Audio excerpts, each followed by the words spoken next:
Kita lanjutkan lagi, oke? Bab 7 algoritma dan pemrograman informatika kelas 7 ya. Ini adalah eksplorasi fungsi dasar ya, segmen yang B. Halaman 205 sampai 206 kalau di buku aslinya ya. Ini adalah bagian 41. Langsung saja ya, kita akan belajar ini apa, scratch. Ayo kerjakan proyek ya, aktivitas APK704 bermain dengan suara dan lebih natural. Oke.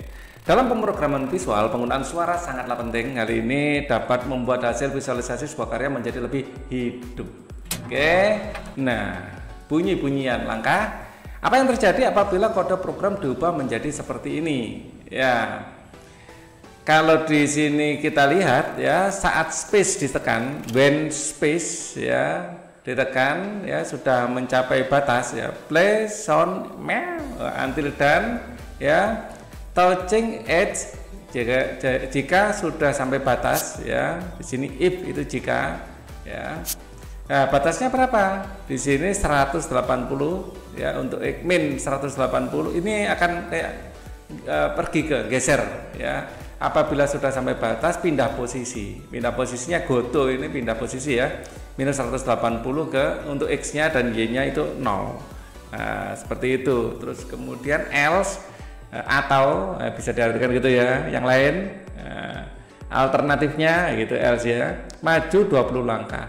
Jadi di sini sprite akan maju 20 langkah, 20 langkah, 20 langkah sampai mentok. Nah, apabila mentok nanti akan kembali ke koordinat ini, seperti itu guys.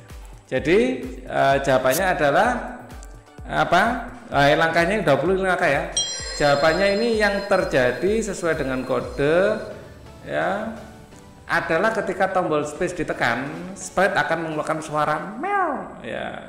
Jadi di sini ketika tombol space ditekan, dia akan bilang meow setiap bergerak, lalu maju perlahan secara terus-menerus, dan ketika mencapai ujung, sprite akan kembali ke titik awal dan begitu seterusnya, gitu guys.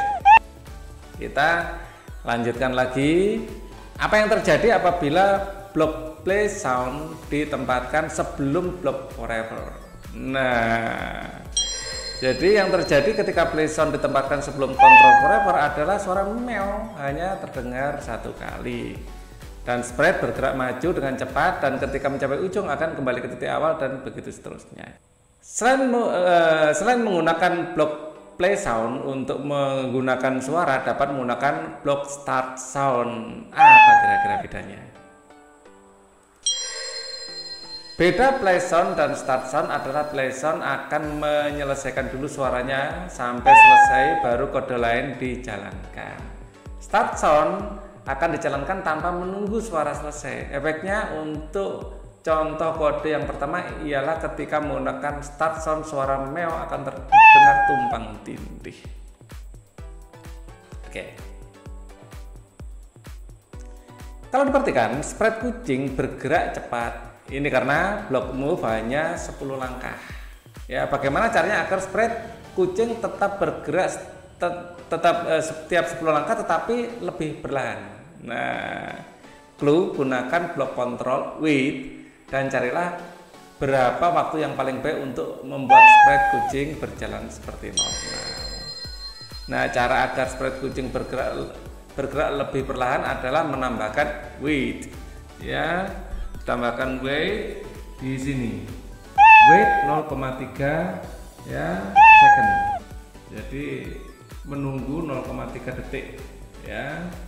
Gunakan kontrol W dan carilah beberapa waktu yang paling baik untuk membuat sprite kucing berjalan seperti normal. Kita bisa coba-coba.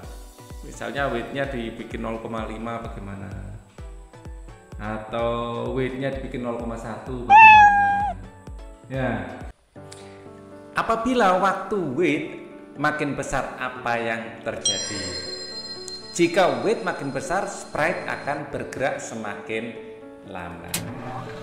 Jika diperhatikan, sprite kucing yang tersebut bergerak kaku. Setiap sprite default dari Scratch memiliki customs atau bentuk lain disediakan. Jika kalian dapat memanfaatkan custom ini agar sprite kucing bergerak dengan lebih natural, bagaimana caranya? Nah, Caranya dengan menambahkan custom di sini tentu saja. Ya, nah custom ini adalah gambar alternatif. Kalau enggak gerakannya akan kaku, tapi kalau dikasih custom, ganti custom seperti ini akan ada kesan seperti kaki kiri dan kanan itu melangkah bergantian seperti itu guys. Oke, videonya cukup sampai di sini seru. Bagi kalian yang belum subscribe silahkan subscribe, yang belum like silahkan like ya, atau komen kalau ada sesuatu yang ingin didiskusikan. Kita ketemu lagi di video berikutnya. Thank you for watching.